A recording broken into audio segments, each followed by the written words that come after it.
UP विधानसभा के चुनाव की प्रक्रिया पूर्व हो गई। अगर बात की जाए मतगणना को लेकर तो कल जितने भी प्रत्याशी 403 प्रत्याशियों के भाग का फैसला कल होने जा रहा है, क्योंकि कल से शुरू होगी मतगणना।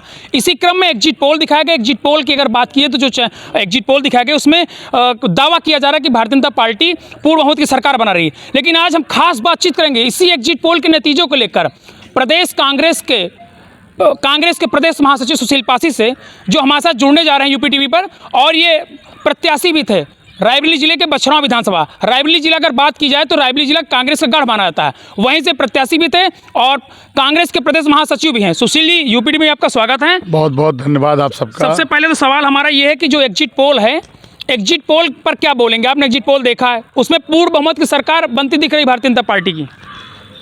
देखिए, एग्जिट पोल एक तो कौन लोग करते हैं और किस लिए होता है, क्या मकसद है, ये जांच का विषय है। 10 तारीख को मतगणना होनी है, रिजल्ट आना है, 7 तारीख को वोट पड़ता है। 7 को मेरा अपना मानना है कि सर्वे नहीं कराया जा सकता, क्योंकि 5 बजे तक तो 6 बजे तक वोट ही पड़ता है। तो ये जो कुछ भी है ये जांच का विषय है और मुझे लगता है कि ये निरर्थक है, इसकी कोई आवश्यकता नहीं है। 7 तारीख को आप कहते हैं 7 बजे से ही चालू हो जाते हैं और आप परिणाम सुनाना शुरू कर देते हैं। एग्जिट पोल का मतलब ये होता है कि जब एग्जिट पोल जो दिखा रहे हैं वो लोग सर्वे करके रखे रहते हैं, उनका कहना है कि टाइमिंग कब है आउट होना कि हम एग्जिट पोल दिखाएं, उस टाइमिंग के हिसाब से एग्जिट पोल दिखाया गया है। एग्जिट पोल एक धंधा है जिसपे बहुत बड़ी कंपनियां, पैसे वाले लोग, और अगर एग्जिट पोल की बात करेंगे तो मुझे ऐसा लगता है कि कई साजिश तो नहीं है कि कुछ गड़बड़ करना हो तो पहले से ही माहौल बना दो। जनता ने फैसला सुनाया है और जनता तक पहुंचना प्रत्याशियों के लिए भी मुश्किल होता है, क्योंकि 15 दिन का चुनाव होता है। हर बूथ पर पहुंचना, नए नए खिलाड़ियों को, मैं तो काफ़ी अरसों से राजनीति में हूँ। 2012 में मैं दूसरे नंबर पे पहुंचा था और मुझे किसी भी एजेंसी ने, किसी भी जांच एजेंसी ने या कोई भी सर्वे रहा हो, कोई भी मीडिया चैनल रहा हो, मुझे दूसरे नंबर पे नहीं दिखा रही थी, क्योंकि मैं निर्दलीय लड़ रहा था, छोटे दल से लड़ रहा था। तो मैं तो इसको खारिज करता हूं और मेरा कहना है कि कोर्ट को संज्ञान लेना चाहिए। इसकी क्या आवश्यकता पड़ी है? मीडिया का जो काम है वो काम किया जाए। ये दिखाना कि ये जीत रहे हैं, ये हार रहे हैं, ये लोकतंत्र का अपमान है। मत जिसने किया उसके मत को पहले से घोषित कर देना। तो आप लोग अपने गांवों से जाकर के जहां मतगणना हो रही वहां पहुंचिए, क्योंकि मैं लूट के खिलाफ हूं और मैं कभी किसी सरकार से नहीं डरता हूं।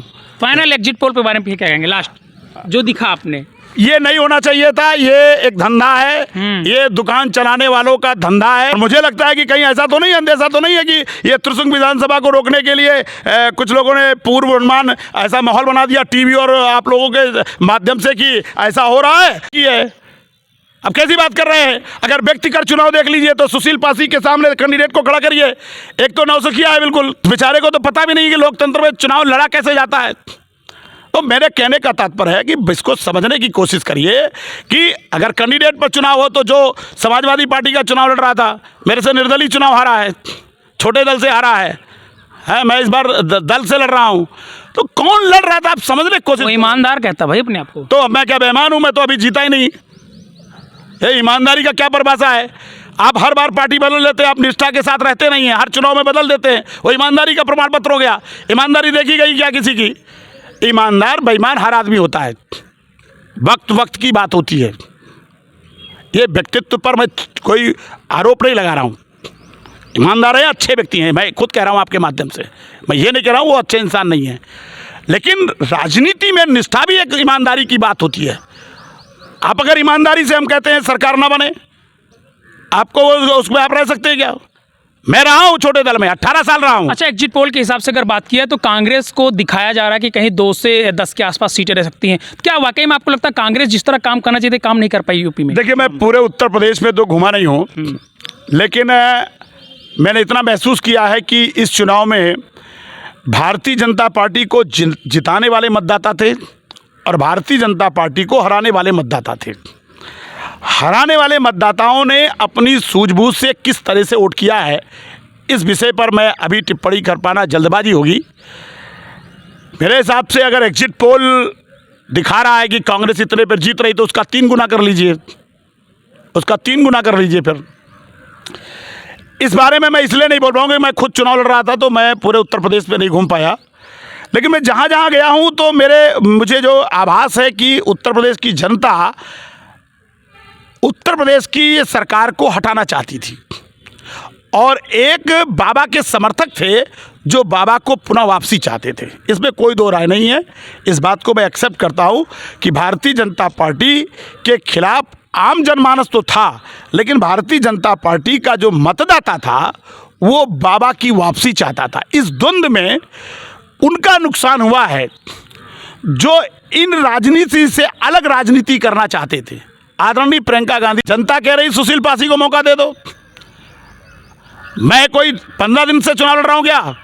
22 साल से लड़ रहा हूं है, और मैं चुनाव पहले से सबसे पहले मैं घोषित होता हूं। 2 महीने से मैं प्रचार कर रहा हूं। यहां तो समाजवादी पार्टी के धुरंधर नेताओं ने पार्टी छोड़ दी। कांग्रेस का एक नाम बता दीजिए जिसने कांग्रेस छोड़ दी हो। मैं आपसे सवाल करता हूं, जनता से सवाल कर रहा हूं, एक नाम बता दीजिए जिसने कांग्रेस छोड़ी हो। समाजवादी पार्टी के सैकड़ों लोगों ने छोड़ दी। क्या गजब का खेल है। जनता कांग्रेस जिता रही है, पंजा जिता रही है। नहीं, रायबरेली से कांग्रेस कुछ पदाधिकारियों ने छोड़ा है समाजवादी पार्टी के साथ। मैं बछरावा विधानसभा की बात कर रहा हूं, एक नाम बताइए ना। मैं कह रहा हूं ना, जनता कह रही है अगर सभी को मौका मिला है तो एक मौका सुशील पासी को देना चाहिए। मैंने आपके चैनल से कहा था सुशील जी कल निर्णय हो जाएगा। अरे मैं बोल रहा हूं, मैं फिर बोल रहा हूं, ऐतिहासिक जीत होगी। और मैंने आपके चैनल से कहा था जो पत्थर दिल इंसान हुआ होगा ना, जो सुशील पासी से घृणा करता होगा, नफरत करता होगा, वही पंजे पर बटन नहीं दबा पाया। हर जात ने वोट दिया है, हर वर्ग ने दिया, हर पार्टी के लोगों ने। तमाम भारतीय जनता पार्टी के जो अच्छे कार्यकर्ता हैं, जो समाज को अच्छा देखना चाहते हैं, उन्होंने वोट कर दिया है पंजे पर। समाजवादी पार्टी के मैं अच्छे से लोगों को जानता हूँ, बहुजन समाज पार्टी के लोगों ने मदद कर दिया है। कौन सी ऐसी पार्टी है जिसने मदद नहीं किया इस बार पंजे को? तो मैं आपसे कह रहा हूँ, ये जात पात का चुनाव नहीं था, ये पार्टी दल का भी चुनाव नहीं हुआ। ये सोनिया गांधी का गढ़ है, पंजे का गढ़ है। मैं बोल रहा हूं लगातार, यार लगातार लोगों को आदत है पंजे पर बटन दबाने की। भाई जो जीतता है उसको ईमानदारी से जिताइए। मैं कोई किसी के खिलाफ नहीं हूं। अगर जनता ने मत किसी के पक्ष में किया तो उसको जिताइए, लेकिन आप अपनी तरीके से खुरफैत करके करेंगे तो इस देश में एक बहुत बड़ा आंदोलन हो जाएगा। अभी आपने देखा कि एक खुराफात हुई कि पार्लियामेंट ने कानून नहीं बनाया, एक पार्टी ने कानून बना दिया, और बिना किसी बहस के, बिना किसी प्रवर समिति में जाए हुए एक कृषि के कानून बना दिया आपने, जिसको लोग काला कानून कहे। फिर जनता का खैर सम्मान भी किया गया, 700 किसान मार दिए गए। फिर जनता के हितों में तुरंत जो है फैसला लिया जाता। लेकिन एक मजाक किसका हुआ? उस पार्लियामेंट का हुआ। वहाँ 543 जो सांसद थे, क्या मुझे सुनने गए थे? क्या ये ताली बजाने गए थे वहाँ पर? उस कानून बन रहा था, उस पर बहस क्यों नहीं हुई थी? हम आपके चैनल से मांग करेंगे कि कोर्ट को और आयोग को संज्ञान लेना चाहिए और इस पर कहीं ना कहीं कड़ी कार्रवाई करनी चाहिए। अच्छा, बात की जाए जी पोर्ट साहब, तो रायबरेली में 6 की 6 सीटें दावा करेंगे भारतीय जनता पार्टी जीत रही। अब बात यह है कि एक सीट आपकी विधानसभा रायबरेली बछराव भी है, जिस पे दावा है कि भारतीय जनता पार्टी इस चुनाव पे उस सीट से चुनाव जीत रही है। दावा मतलब एग्जिट पोल में किया गया, क्या कहेंगे आप? देखिए, आपने मेरे प्रश्न का उत्तर दे दिया। भारतीय जनता पार्टी मेरी विधानसभा में लड़ी नहीं रही है। समर्थित प्रत्याशी, सुनिए, समर्थित नहीं कहा उन्होंने, भाजपा का है, भाजपा का कैंडिडेट नहीं है। और सुनिए, 2012 से साइकिल का निशान नहीं है। कमल के फूल को चुनाव लड़ने का मौका नहीं मिला। यह चुनाव पूरी तरह से कांग्रेस लड़ रही थी। आपको मालूम है कि पिछला चुनाव हुआ तो केवल पंजा निशान था, दूसरे नंबर पे पहुंचा था, और पहले नंबर पे कमल का फूल था। कमल का फूल रह नहीं गया। दूसरे नंबर पे जो प्रत्याशी था वो पंजे पर था, और इस बार मैं खुद पंजे पर आया। साइकिल निशान 2012 के बाद लड़ी ही नहीं, ना लोकसभा लड़ी, ना विधानसभा लड़ी।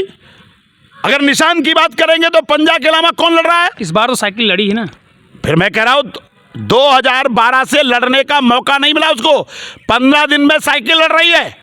मैं क्या बोल रहा हूं, मेरी बात सुनिए, मैं क्या समझ रहा हूं। हाँ। कांग्रेस का एक गढ़ है, लगातार कांग्रेस के पंजे का निशान घर घर तक जाना पहचाना निशान है। मैं ये कहना चाहता हूं, 2017 में जो चुनाव हुआ उसमें भी 43,000 लोगों ने पंजे पर बटन दबाया, यानी पंजा घर घर था, 43,000 लोगों ने दबाया।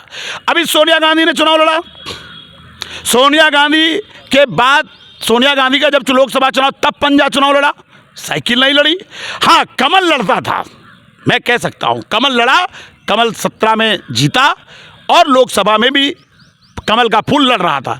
इस बार कमल का फूल नहीं है तो चुनाव किससे हो रहा है आप मुझे बताइए। ये बेमतलब वाली बात है। और चुनौती के साथ कह रहा हूँ, ऐतिहासिक जीत बछरावा में होने जा रही है, ऐतिहासिक जीत। और जितने हारने का ठेका लेते हैं ना, जनता सबक सिखाने जा रही है। गलत फहमी में नहीं रहनी चाहिए, लोकतंत्र है, जनता का सम्मान करना चाहिए। और जिस तरीके से लोग लोकतंत्र में लूट करते हैं, ठेका लेते हैं, पैसा लेते हैं, ये धनतंत्र नहीं है, ये लोकतंत्र है। उत्तर प्रदेश में अगर कोई संघर्ष कर रहा है तो केवल हमारी नेता प्रियंका गांधी, अजय कुमार लल्लू और कांग्रेस के पदाधिकारी और कार्यकर्ता। लेकिन वोट देते समय इन सब चीज़ों को भी लोग नज़रअंदाज कर रहे हैं। इसको मैंने महसूस किया इस चुनाव में।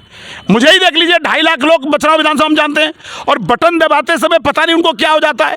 तो कहीं ना कहीं 2.5 लाख मतदाता सुशील पासी को डायरेक्ट जानता हो और ऐसी कौन सी गणित हो जाती है कि साला मैं एक बोतल खून तो उनसे मांगता नहीं हूँ। भीड़ इकट्ठा करना और मतदान करवाना वाली बात होती ना। नहीं, ये असल में तो छल कपट, झूठ, लालच, प्रपंच, ये तमाम आभूषण हैं, वो हैं जो लोकतंत्र में इकट्ठा मीठा तैयार कर रहे हैं।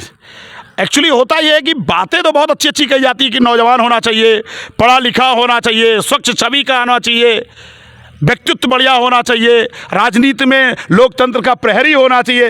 लेकिन जब वोट देने का नंबर आता है तो आँख में चश्मा लग जाता है। किसी को जाति का चश्मा लग जाता है, किसी को पार्टी का चश्मा लग जाता है, कोई अंधभक्ति से वोट देता है। ये लोकतंत्र के लिए खतरा है। इससे क्या है, नेताओं का फायदा होता है, जनता का नहीं होता।